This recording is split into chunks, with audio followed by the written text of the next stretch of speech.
एक छोटे से गांव में मिन्नी नाम की एक प्यारी सफेद बिल्ली रहती थी। मिन्नी बाकी बिल्लियों की तरह नहीं थी। उसे आसमान को देखकर बहुत खुशी होती थी। कभी उड़ते पंछियों को, कभी बादलों को और कभी चमकते तारों को। उसका सपना था कि काश मैं भी उड़ पाती। एक दिन मिन्नी जंगल में खेलते खेलते एक चमकदार नीला पत्थर पाती है। जैसे ही वह पत्थर को छूती है, अचानक उसके पीछे से दो चमचमाते पंख निकल आते हैं। मिन्नी डर भी गई और खुश भी। उसने धीरे धीरे अपने पंख फैलाए और फुर्र, वह हवा में उड़ने लगी। पहली बार आसमान में उड़ते हुए मिन्नी को लगता है जैसे पूरा संसार उसके नीचे है।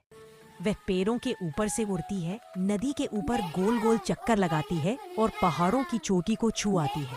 पूरे गांव के बच्चे उसे देखकर तालियां बजाते हैं। देखो उड़ने वाली बिल्ली, उड़ने वाली बिल्ली। लेकिन उड़ते उड़ते मिन्नी को एक छोटा सा चिड़िया का बच्चा रोता हुआ मिलता है।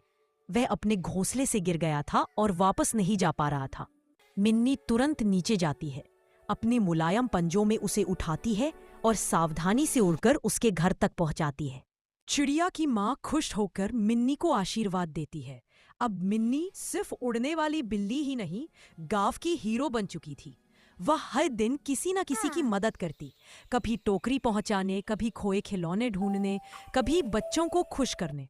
और फिर एक दिन जादुई पत्थर से एक आवाज आती है, मिन्नी, तुम्हारे भीतर उड़ने की ताकत हमेशा रहेगी, क्योंकि तुमने इसे दूसरों की भलाई में इस्तेमाल किया है। उस दिन से मिन्नी आसमान की सबसे दयालु उड़ने वाली बिल्ली बन गई।